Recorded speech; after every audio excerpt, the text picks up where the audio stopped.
Kaya nga may paanyaya ang ating mahal na Panginoong Diyos. Na kapag yung hurts na yan, yung mga inner hurts na yan, emotionally, psychologically, o ano man po yung mga hurts na yan, na nasa puso at isipan mo, kailangan po natin isurrender sa ating mahal na Panginoong Diyos upang nang sa ganon, tayo po ay kumaling at maging maayos ang ating pong buhay, ang ating puso at isipan po natin habang tayo po ay nandirito sa mundong ibabaw po na ito. Amen! At maging tunay na ikaw ay asin at ilaw ng ating mahal na Panginoong Diyos. Kaya nga may paanyaya ang ating mahal na Panginoong Diyos. May paanyaya siya na lumapit po tayo sa Kanya. You must come to Jesus. Amen? Hallelujah! Dahil nga, He is Jehovah Rapha, the Lord who heals. He heals the broken and heart, mga kapatid. Psalms 147 verse 3. By His wounds, we are healed. Isaiah 53 verse 5. Healing is part of redemption. 1 Peter chapter 2 verse 24. Kaya lumapit po tayo sa ating mahal na Panginoong Diyos. You must come to Jesus. Amen? Pangalawa, cast all your cares to Him. 1 Peter chapter 5 verse 7.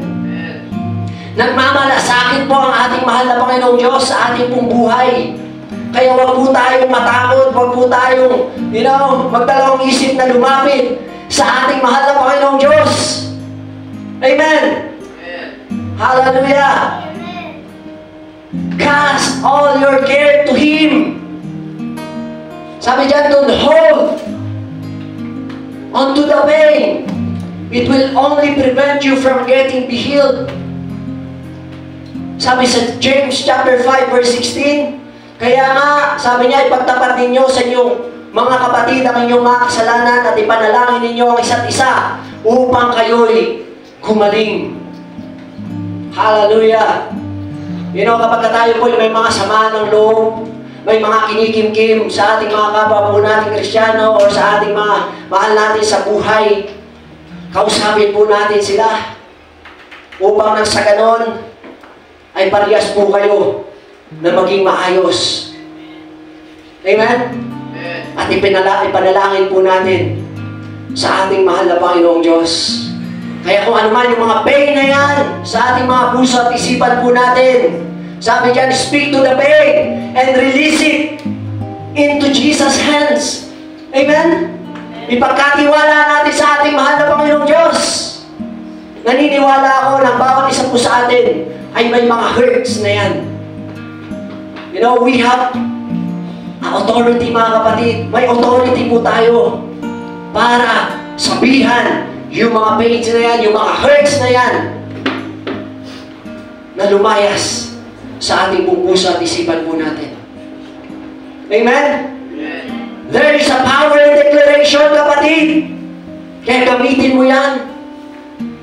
Kaya kapag may mga hurts ka dyan, speak to the pain, speak to that, yung sakit na yan, na nagiging hindrance sa paglago mo, sa pananampalataya mo sa ating mahal na Panginoong Diyos. Huwag mong i-baby, kapatid. Kung yan ay basura, ay itapon mo.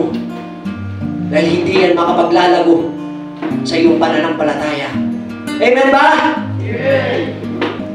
Hallelujah! Speak to the pain and release it into Jesus' hands, mga kapatid. And number 3, count on the truth that God loves you. Lagi mong paniwalaan, mga kapatid. Lagi mong tignan. Lagi mong panghawakan ang salita ng ating mahal na Panginoong Diyos. That God loves you. Amen?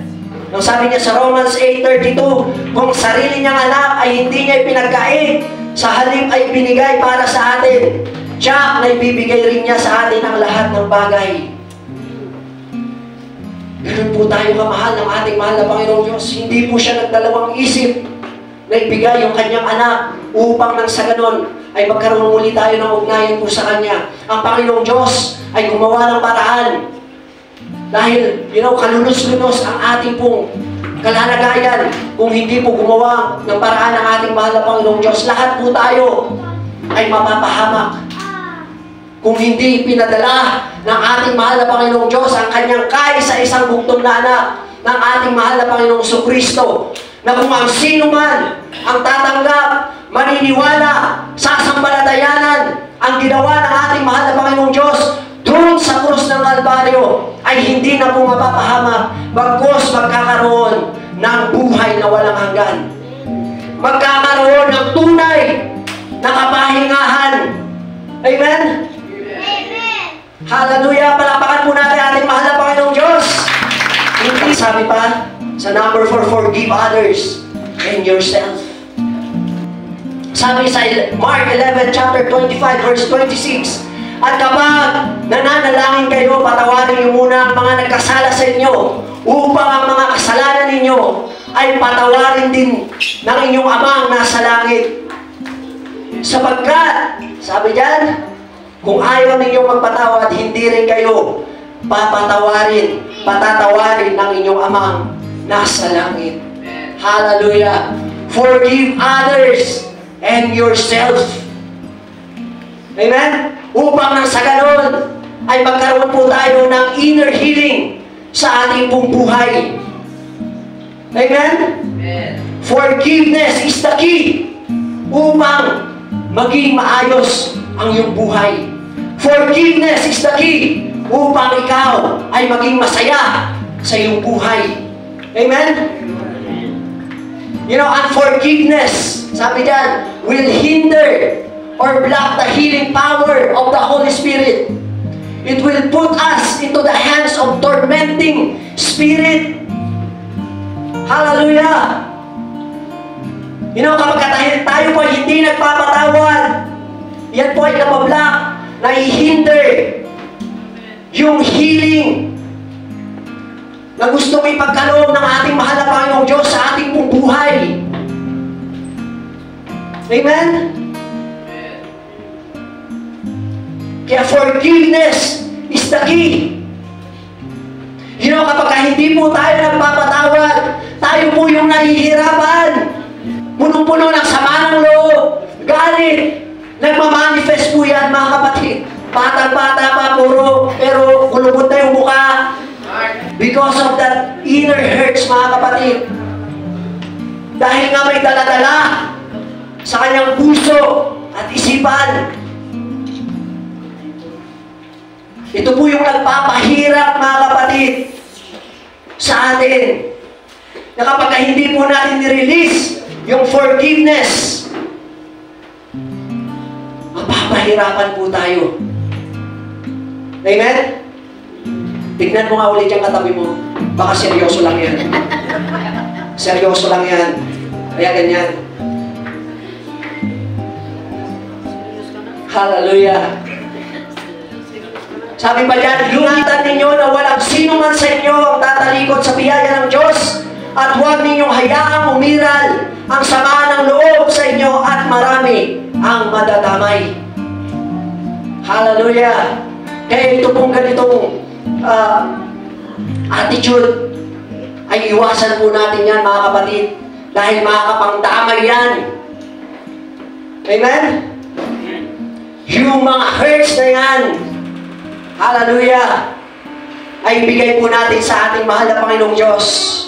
Huwag po nating hayaan o huwag mong hayaan na umiral ang sama ng loob sa iyong buhay. Dahil yan po ang gagapos sa iyo upang hindi mo maranasan ang pagpapala na nagmumula sa ating mahal na Panginoong Diyos. Yan ang gagapos, yan ang magiging hindrances upang hindi mo maranasan ang breakthrough sa iyong buhay. Kaya bigay po natin sa ating mahal na Panginoong Diyos yung mga inner hurts po na yan. And forgiveness, mga kapatid, is the key. Amen? Sabi diyan, forgiveness is deciding that someone who has wronged you doesn't have to pay. Hallelujah! You know, kapag tayo po ay nag-forgive, napamalaya po tayo. Forgiveness is setting yourself free by understanding, releasing, accepting, and blessing. Gusto po natin maranasan ang presensya ng ating mahal na Panginoong Diyos. Gusto po natin gumaling sa mga inner hurts po natin at maranasan po natin yung inner healing sa ating pong buhay. Forgiveness. Kapag may forgiveness, ay magiging maaliwalas ang lahat. Napapalaya tayo sa pagkakagapos ng kaaway sa ating pong buhay. You know what the difference? What is the difference between Peter and Judas cases? You know, si Judas, mga kapatid, nagsisi nga siya sa kanyang mga ginawa,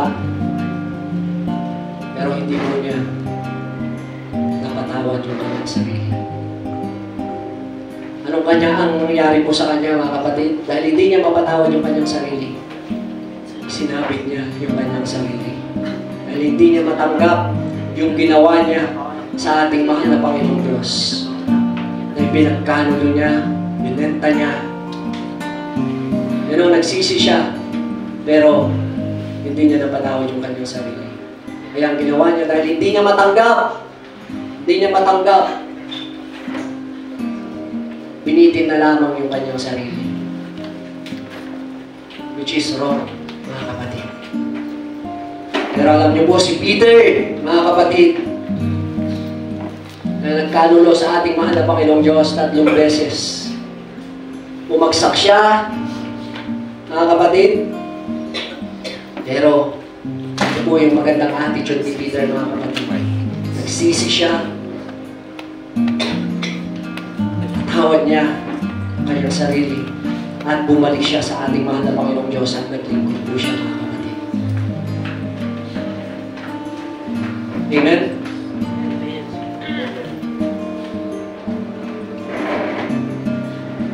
You know, get mad and get over. Let go and let God sa ating buhay. Get up and get back sa ating mahal na Panginoong Diyos. Amen? Huwag mong hahayaan ng kaaway ay patuloy na mag-rule sa puso at isipan mo dahil sa mga inner hurts na yan na nandiyan dyan sa puso at isipan mo. Release it, kapatid. Release forgiveness. Kung gusto mong gumaling ng tunay, gusto mong maranasan ang breakthrough sa iyong buhay,